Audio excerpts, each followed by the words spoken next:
Well, Shabbat Shalom. I just want to welcome everyone here to the Sabbath Day conference call. This is Barbara, and I'm serving as your host today, along with Brother Pete as your co-host.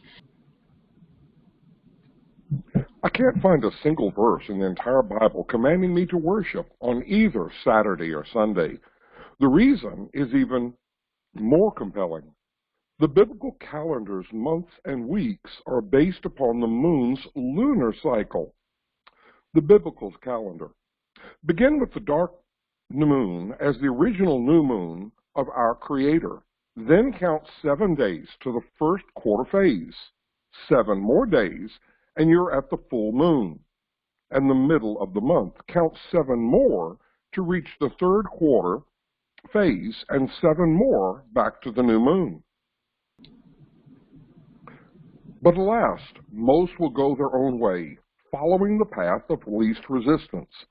It is easy to pass something off as non-essential when we have embraced an opposite paradigm our whole life, that is, Saturday or Sunday Sabbath of the Roman Gregorian calendar, adding that this is the same religious power we declare to be the beast of Revelation. This unscriptural paradigm is proclaimed and adopted as a chosen path of truth. As the Reformation continues forward, so does the revealing of knowledge of the truth. In the referring to the very end of time, Daniel 12 tells us that, quote, men shall turn to and fro, and knowledge shall be increased. This appears to indicate that at the very end of time, knowledge will increase the most, meaning errors will be exposed and truth will be restored. Christianity's Babylonian and Roman principles. All Christianized churches are under the fraudulent guidelines of the Babylonian Roman Christianity and their uniquely crafted time-measuring model that is found nowhere in Scripture. Single-handedly, Roman Emperor Julius Caesar divorced the moon from all units of time in 45 BC.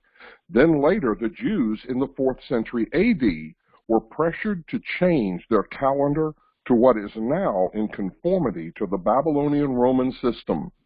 At that time, under the direction of Hillel II, the Israelites chose to use the Babylonian calendar model for new moons and the Roman continuous weekly cycle. And we did do a video about this. You can go look it up, why the Hebrew calendar was fixed by Hillel too. But there was an instant conflict between this new cycling week and the lunar calendar months, causing their newly altered feast days and Sabbaths to collide with that Roman Gregorian calendar. Their only resolve was to craft a meta-tree document called the Rules of Postponement.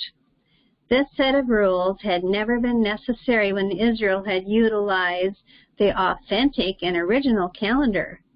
Might this be at least one example of why in Revelation the Messiah declares, Babylon is fallen, come out of her, my people. The solar-only Roman calendar and all its units of time are fraudulent replacement for our Creator's original calendar. This truth will set you free from the Babylonian and Roman chains of lies.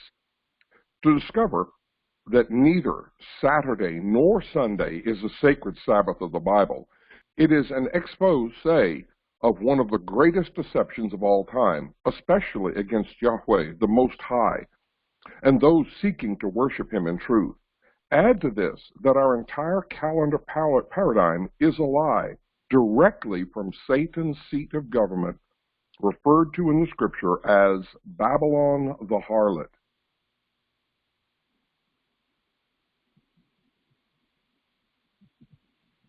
Okay, historical evidence. Now we're going to go through a lot of quotes in history about how the Sabbath was always on the Creator's lunar solar calendar. And I'll leave these links below for you. In the mid-1st century BC, Julius Caesar invited Sojournes, an Alexandrian astronomer, to advise him about the reform of the calendar. And Sojournes decided that the only practical step was to abandon the lunar calendar altogether.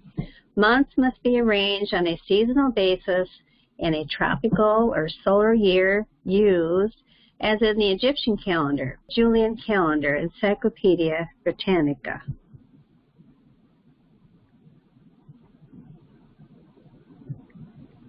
It's not easy to draw any rigid lines separating Orthodox Jewish law and Jewish custom. There is an ancient saying that in Judaism, custom becomes law. And the history of Judaism will reveal many religious laws widely recognized and observed, which have their origin in long-accepted folk practices. When the Jews returned to Palestine after their Babylonian exile in 516 BC, they brought back with them the Babylonian astronomy and way of reckoning time. That's from What is a Jew, pages 105 to 108 and 108. Later, Orthodox Jewish calendar, following the reign of King Josiah in c. 640-609, and especially after the Babylonian exile, a number of significant and enduring changes occurred in the Israelite calendar, showing that the Orthodox Pharisee showing that the Jews gradually adopted the Babylonian calendar of the time.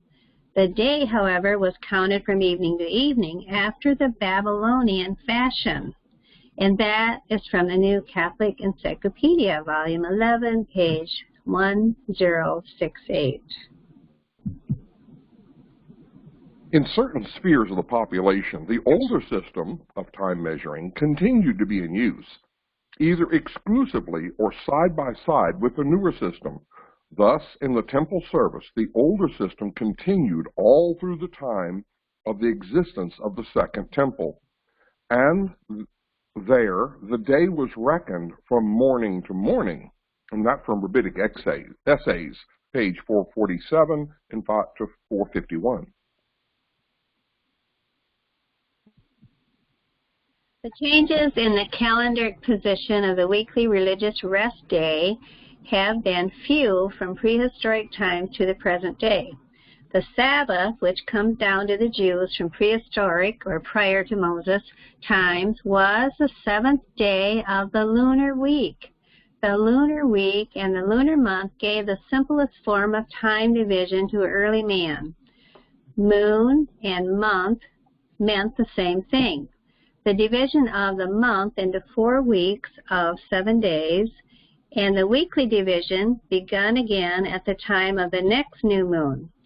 The change from the lunar week to the 7th-day week, running continuously through the year while a momentous change was unrecorded.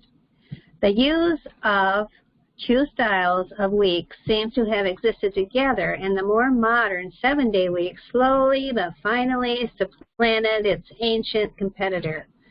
The lunar week was simple and serviceable, and when the continuous 7-day week was generally accepted, then it was linked with the past, as we now date events before Christ by a scale unknown to the people and historians of those times. The lunar Sabbath was succeeded by the 7-day weekly Sabbath without confusion, and the mention of the Sabbath in Exodus 31:13 and elsewhere may be taken to refer to the lunar day.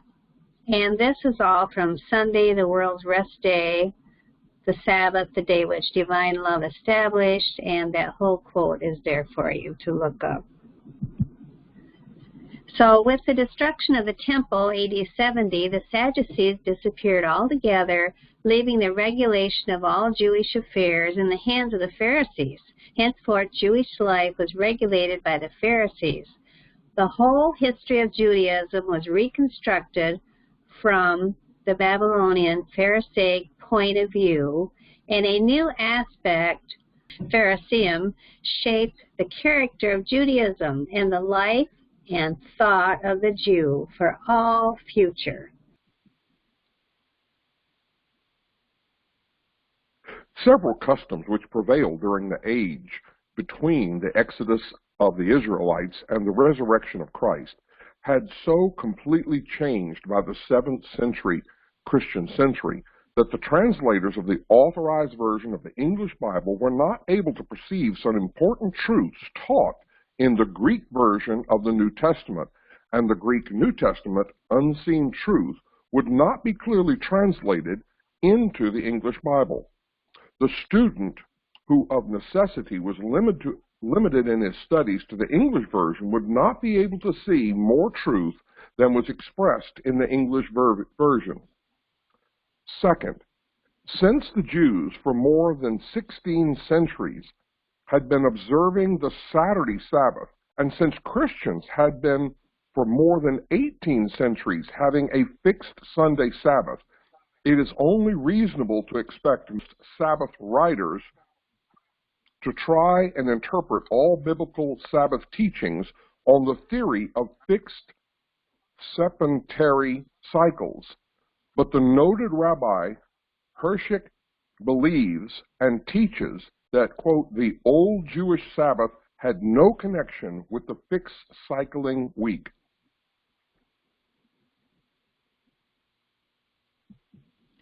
So third, the passing out of the sight of the old Bible lunar calendar and the now almost universal efforts to interpret the Bible upon the basis of solar calendars. So that's how our scriptures were interpreted by those false beliefs. So this is difficult to take in, but each person must pray for truth, a heart of wisdom to stand firmly upon the foundation of the Creator's ordained time-measuring model, and the courage to walk away from all doctrinal error and false leaders who were never ordained by the Most High.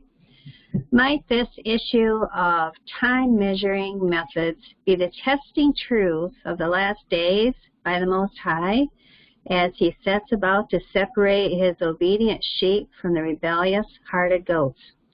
Who would have thought that in addition to Sunday, even Saturday is not the true Sabbath? So this is a test of faith and something that can change our lives and something very serious for eternity to be praying about.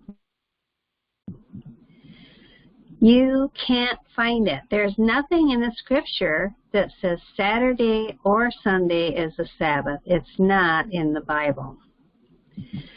So, as Psalms 19:1 says, the heavens proclaim the glory of Yah, and the skies display his craftsmanship. So don't forget to go to our website, lunarsabbathday.com, to access materials directly related to this topic. And there are a lot of videos and articles there on this same subject.